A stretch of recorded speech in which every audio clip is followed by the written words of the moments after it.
método de evaluación ergonómica Quick Evaluation Checklist. Autores: Profesor Evilla y Dr. G. Lee. Institución: Surrey University. Medio de publicación: Centro de Investigación de Surrey University. Fecha de publicación: 1999. Diseñado para tareas individuales con acciones repetitivas. Ventajas: toma en cuenta tanto la opinión del analista como la del trabajador. Nos da el nivel de riesgo de cada parte del cuerpo que se analiza. Desventajas: no es apto para trabajos mayores a 8 horas. Presentado por Fernanda Costa y Marlene Cota. Los objetivos de este video son: definir el método QS, describir el método y la aplicación del método mediante un ejemplo.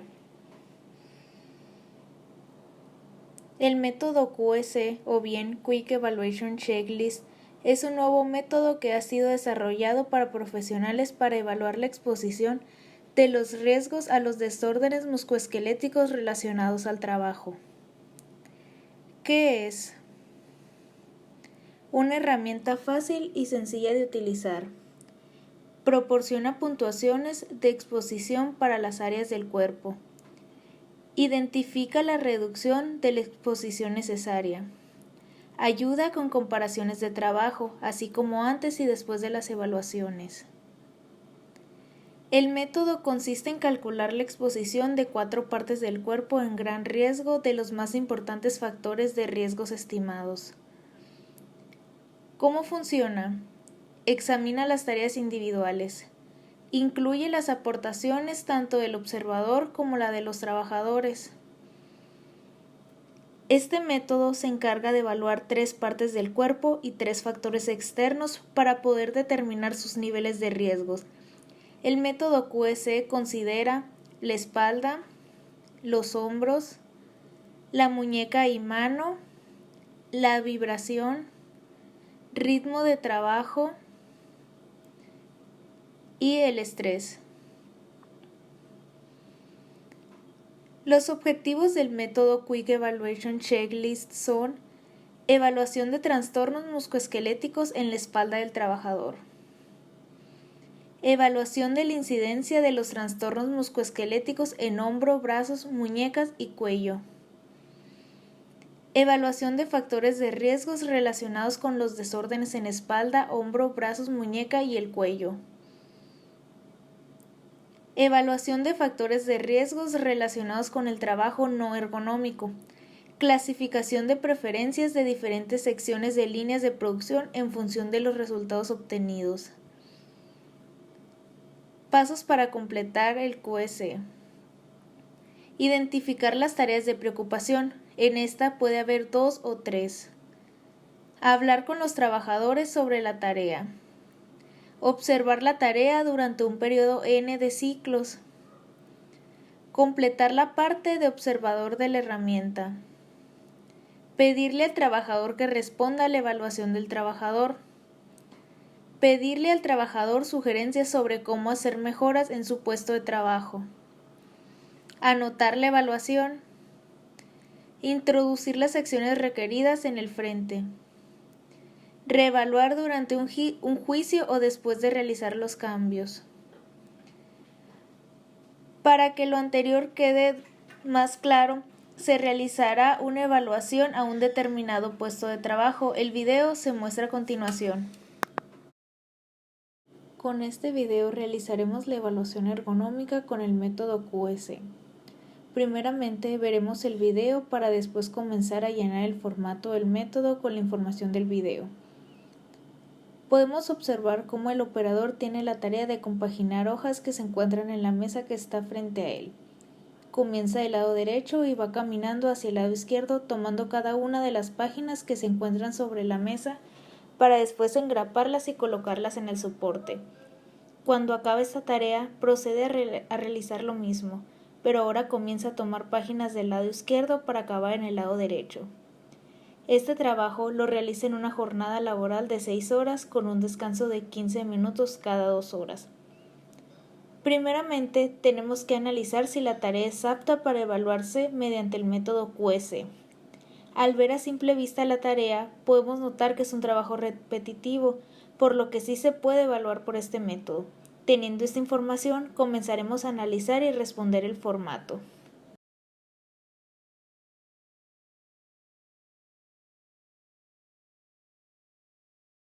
Como podemos ver, se muestra el formato en el que analizaremos cada una de las preguntas para contestarlas con el video anterior. Primeramente tenemos un recuadro donde nos recuerda para qué fue diseñado el método. Seguido de esto, se llena una información básica, tales como nombre del trabajador, puesto del trabajo que desempeña, la tarea que está realizando, quién realiza la evaluación o bien quién es el analista, la fecha, la hora en la que se realizó el análisis y la acción requerida. En esta parte la acción requerida se llena hasta el final porque son las medidas que vamos a tomar referente a los niveles de riesgos que nos arroje la evaluación. En la siguiente parte del formato podemos ver cómo este se va a dividir en dos. Tenemos la columna del observador, que es las preguntas que va a llenar el analista, y en el lado derecho tenemos las preguntas que se le van a realizar al operador. En la parte de arriba podemos observar cómo primeramente nos pide el nombre del operador y la fecha. Aquí es importante que cuando empecemos a realizar este checklist vayamos señalando las respuestas de cada pregunta para así al final poder hacer la comparativa. Primeramente, en la parte del observador se empieza por la región de la espalda. La primera pregunta nos dice: al realizar la tarea, la parte posterior está. En esta vamos a seleccionar el peor de los casos, ya que el mismo formato nos lo está pidiendo. Si recordamos en el video anterior, podemos seleccionar la respuesta moderadamente flexionada, retorcida o doblada, ya que el trabajador, al estar agarrando las hojas, se estira y tiene la espalda moderadamente flexionada. En la parte B dice: seleccione solo una de las siguientes opciones. Aquí tenemos dos preguntas. La primera es para tareas fijas o estacionarias y la segunda es para mover cargas. En este caso no tenemos ninguna carga, por lo que vamos a contestar la pregunta número 1. La espalda permanece en una posición estática la mayor parte del tiempo. Tenemos la respuesta 1 que es no y la respuesta 2 que es sí. Viendo en el video y como se mencionaba en la pregunta anterior, el trabajador está flexionando la espalda para poder alcanzar las hojas y para poder colocarlas en el soporte, por lo que la respuesta es no. En este caso, la segunda pregunta no se va a contestar ya que contestamos la primera, y el formato solo nos dice que seleccionemos una de las opciones. Pasando a la siguiente región tenemos los hombros y los brazos. La primera pregunta nos dice: cuando se realiza la tarea, las manos están 1 a la altura de la cintura, 2 sobre la altura del pecho, 3 a la altura del hombro o por encima. Para poder contestar esta pregunta nos vamos a ir al video en cámara lenta.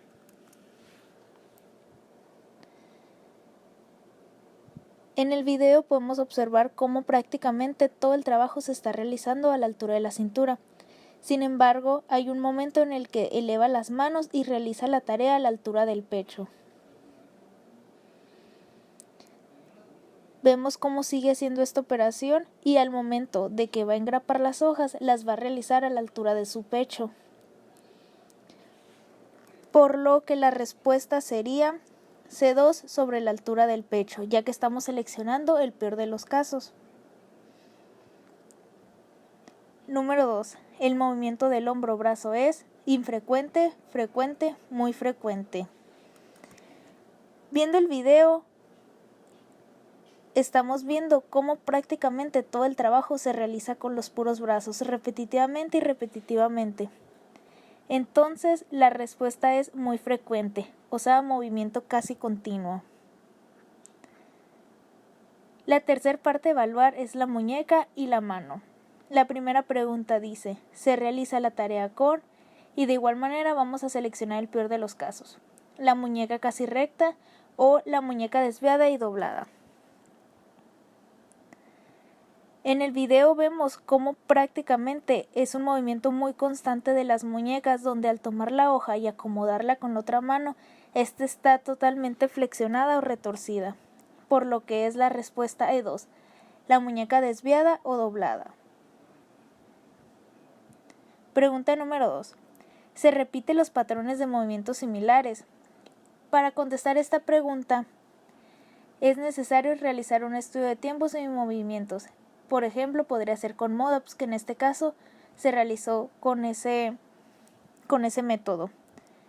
La respuesta mediante este método nos arrojó que se realiza aproximadamente 24 veces por minuto, por lo que la respuesta es F3, más de 20 veces por minuto. Por último tenemos la región del cuello, donde solo tenemos una pregunta que dice, al realizar la tarea, ¿la cabeza-cuello está doblada o retorcida? Viendo el video y partiendo desde este punto podemos ver cómo la cabeza la tiene flexionada hacia abajo y constantemente la está moviendo de un lado a otro e inclusive levantándola. Por lo que es sí, continuamente. Y con estas preguntas terminaríamos la sección de parte del observador. La siguiente parte es pasar a la parte del operador. En esta parte es importante que nosotros vayamos a preguntarle a la persona que está realizando la tarea. Y sobre todo es importante que el operador sea completamente sincero con lo que está contestando. Las respuestas a continuación que mostraremos son las que nos dio el operador. La primera pregunta dice, ¿es el peso máximo manejado manualmente por usted en esta carga? En este caso, la operadora nos contestó que bajo, 5 kilogramos o menos. La pregunta número 2 es, en promedio, ¿cuánto tiempo pasas realizando esta tarea por día? En este caso, como mencionamos anteriormente en el video, la operadora trabaja 6 horas y tiene 3 descansos de 15 minutos. Y ella misma nos contestó que son más de 4 horas las que trabaja. La siguiente pregunta es, al realizar esta tarea, ¿la fuerza máxima ejercida por una mano es baja, medio y alto? En este caso, la respuesta fue baja, por ejemplo, menos de 1 kilogramo. La siguiente pregunta es la demanda visual de esta tarea? Baja, no siempre necesita ver detalles finos, y alta, necesita ver algunos detalles finos. En este caso, la respuesta de la operadora fue alta. Al momento de preguntarle la razón, nos mencionó que es súper importante que ella vea cuántas hojas está tomando, ya que simplemente tiene que tomar una. En este caso, en la parte de abajo del formato tenemos que indicar el motivo o razón que ella nos dio. Siguiente pregunta. En el trabajo, ¿usted conduce un vehículo? Y la respuesta fue nunca. En el trabajo, ¿se utilizan herramientas vibratorias? La respuesta fue nunca, o sea, N1.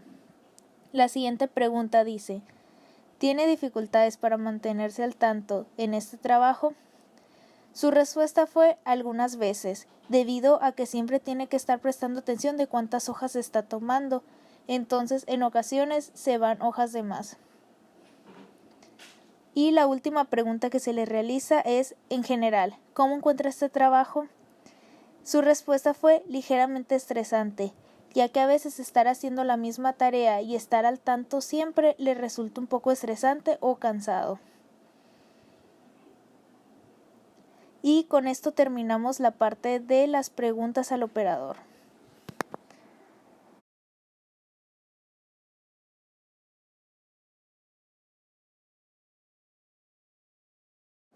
Una vez que hayamos terminado de recolectar la información y contestar las preguntas, el siguiente paso será hacer una comparativa entre las respuestas del analista y las respuestas del operador. De igual manera, en la hoja podemos ver que principalmente es el nombre del operador y la fecha en la parte de arriba. Prácticamente esta hoja se basa en la puntuación que va a tener cada zona del cuerpo, donde tenemos la espalda, hombro y brazo, muñeca y mano y cuello. Primeramente, la manera en la que se debe de llenar este recuadro se basa en las respuestas anteriores. por ejemplo, va a ser una comparativa entre las respuestas de las preguntas A y de las preguntas H.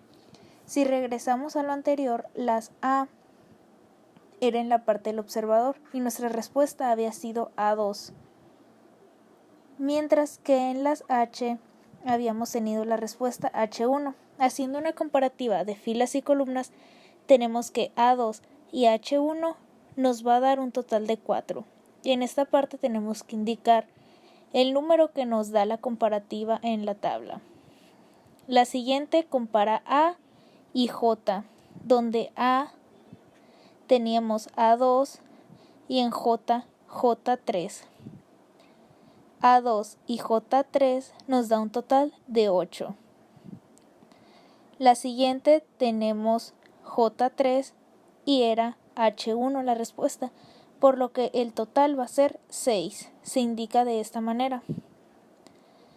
En la siguiente parte, el formato nos está diciendo que solo contestemos con el código que ya habíamos tenido. Si recuerdan anteriormente, había unas preguntas que no se tenían que contestar. La primera parte era para la pregunta que sí contestamos por las características que tenía. Y la segunda parte son las preguntas que eran para la parte de cuando manejas cargas. Pasamos a contestar la primera, que son las preguntas B y J. Tenemos como respuesta B1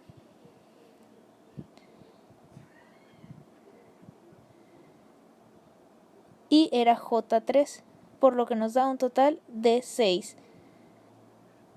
Y estas son las que habíamos mencionado que no se contestarían. Para tener el total de la espalda tenemos que sumar cada uno de los recuadros, por lo que vamos a tener 4 más 8 más 6 más 6. Esto nos va a dar un total de 24 puntos para la espalda. De esta manera tenemos que contestar cada una de las zonas. El siguiente es el hombro y el brazo. En esta parte habíamos seleccionado C2 y teníamos H1. Al hacer la comparativa fila y columna nos da un total de 4. Lo indicamos en esta parte y pasamos a la siguiente. Tenemos C2 y J3, nos da un total de 8. De igual manera, podemos notar cómo al inicio de cada recuadro nos aparece la sección a la que va a pertenecer, que en este caso es la duración y el peso. Aquí tenemos la respuesta era J3 y H1 nos da un total de 6. Lo indicamos aquí y pasamos a la siguiente. En esta parte tenemos D3 como respuesta y H1. Nos da un total de 6. Y por último, para finalizar esta sección, tenemos la frecuencia y la duración, donde la frecuencia es D, que teníamos D3, y la duración J, que era J3. Lo unimos filas y columnas y tenemos un total de 10. Al sumar todos los puntajes, tenemos 4 más 8 más 6 más 6 más 10. Después tenemos la parte de muñeca y mano. En esta habíamos tenido respuesta F3 y K1, lo que nos da un total de 6. En la siguiente tenemos la respuesta F3 y tenemos J3. Uniendo filas y columnas tenemos un total de 10. La siguiente, que es fuerza y duración, en J tenemos una respuesta de J3 y en K tenemos la respuesta K1, lo que nos da un total de 6. Después tenemos como respuesta E2 y K1, lo que nos da un total de 4 puntos. Y por último, en esta zona tenemos un total de E2 y J3, que nos da un total de 8 al unir filas y columnas. Para finalizar con esta área, tenemos que hacer la suma, lo que nos da 6 más 10 más 6 más 4 más 8. Esto nos arroja un total de 34 para la mano y muñeca. Y por último tenemos el área del cuello. En este tenemos como respuesta G3 y J3. Nos da un total de 10 puntos. Después tenemos la demanda visual y la duración, L y J. En L tenemos un total de L2 y J teníamos J3. Esto nos da un total de 8. Al sumarlo nos da un total de 18 para el cuello. Después tenemos los aspectos que no son partes corporales, sino que dependen más del ambiente físico. En la conducción tenemos como respuesta M1, nos da como puntaje 1. En estos casos no se hace una comparativa de analista y operador, sino simplemente corresponde a las respuestas que nos dio el trabajador. Para vibración tenemos como respuesta N1, que nos da un total de 1. En ritmo de trabajo se encuentra con la letra P, en este tenemos una respuesta de P2. Y por último tenemos el estrés, en este la respuesta fue Q2 y tiene un valor de 4. Una vez que terminamos esa sección, pasamos a realizar un resumen de la puntuación obtenida, donde vamos a poner los valores que nos dio cada sección. Por ejemplo, nosotros tenemos la espalda con un valor de 24, el hombro y brazo con un valor de 34, mano y muñeca con un valor de 34, el cuello con un valor de 18, conducción con un valor de 1, vibración con un valor de 1, ritmo de trabajo con un valor de 4, y por último el estrés con un valor de 4. Después tenemos el nivel de exposición al riesgo por segmento corporal, donde esta tabla ya está predeterminada y nosotros tenemos que colocar la sección en la que se encontró nuestro valor obtenido. Tenemos la espalda, donde estaba en un valor de 24, por eso se va a reflejar en un nivel alto. Esta parte es cuando tomamos en cuenta la segunda parte de las preguntas de la sección B, que sería cuando se realizan cargas. Como en este caso no lo realizamos, no entraría. La siguiente parte son los hombros y brazos. En esta tuvimos un valor de 34, por lo que está marcado como un riesgo alto. Después tenemos la mano muñeca. En esta tuvimos un valor de 34, por lo que el riesgo es alto. Y por último el cuello, que tuvo un valor de 18 y tiene un riesgo muy alto. Seguido de esto están los otros factores de riesgos asociados a la carga de trabajo. En la conducción teníamos 1, por lo que el riesgo es bajo. La vibración, al igual que la anterior, también es 1 y el riesgo es bajo, mientras que el ritmo de trabajo se encuentra en un nivel moderado y el estrés de igual manera.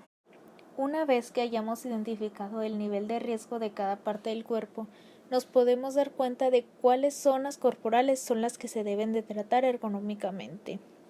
Con esto se concluye el método. Sin embargo, ya que tenemos estos niveles, podemos proponer ciertas propuestas de mejora. En este caso tenemos unas cuantas, que son instalar engrapadoras eléctricas, rotación del personal para tratar cosas tales como lo de la espalda, asignar separadores a las hojas para su separación y acercarlas más al operador, colocar esponjas humedecedoras de yema para tomar de una mejor manera las hojas.